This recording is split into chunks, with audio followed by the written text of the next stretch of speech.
Bonjour à toutes et à tous.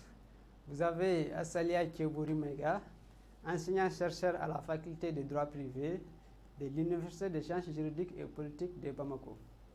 La clinique juridique, dans le cadre de ses activités, a élaboré un certain nombre de thèmes, parmi lesquels nous avons droit et droit, donc droit est singulier et droit au pluriel, donc dont j'ai l'honneur de vous présenter.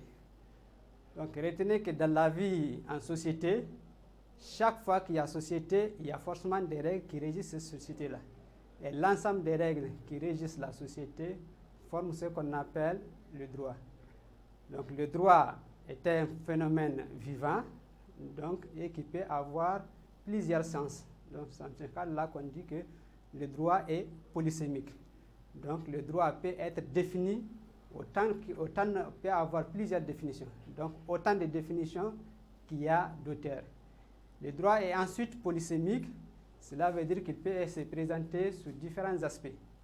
Donc on peut entendre parler du droit comme une discipline, du droit comme l'aptitude de faire et du droit comme un ensemble de règles. Donc à travers cet ensemble de règles, on peut trouver vraiment la définition la plus simple et la plus complète du droit. Donc le droit par définition est l'ensemble des règles qui régissent la vie en société et dont la violation est sanctionnée par la puissance publique. Ce qui nous amène à dire que le droit aussi peut avoir deux sens. Nous avons un premier sens dans lequel le droit est appelé droit objectif et un deuxième sens dans lequel le droit est appelé droit subjectif. Donc par rapport au premier sens, on entend par droit l'ensemble des règles qui régissent les rapports entre les hommes. À cet ensemble de règles, on applique l'expression droit objectif. Donc ce droit objectif tend à déterminer la part des droits et des obligations de chaque individu. Donc il détermine les obligations et les libertés des uns et des autres.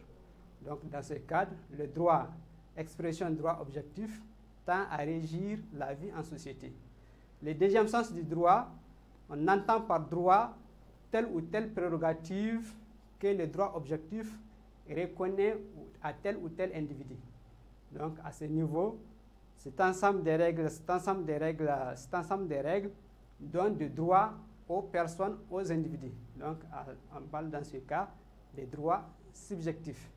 Donc, les droits subjectifs, ce sont les droits appartenant au sujet. Et les sujets, ce sont les personnes. Donc, le droit objectif donne le droit aux personnes.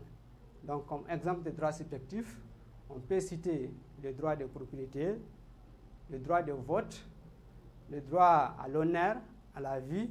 Donc, ce sont vraiment des exemples de droits subjectifs.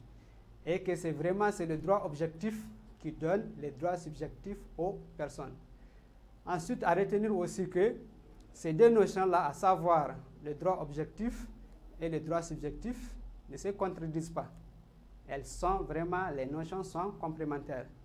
Le droit objectif, c'est la règle qui détermine les droits subjectifs. Donc, dans ce cas, ça revient à dire que ce sont vraiment deux façons d'envisager le même phénomène, donc qui est le droit. Donc, le droit peut être considéré comme étant un miroir qui avait vraiment deux faces. La première face appelée droit objectif qui organise et la deuxième face appelée droit subjectif. Donc, pouvoir ou prérogative appartenant à ou telle personne. Et voici vraiment les crédits de la vidéo avec les partenaires et enfin les conditions d'utilisation de la vidéo.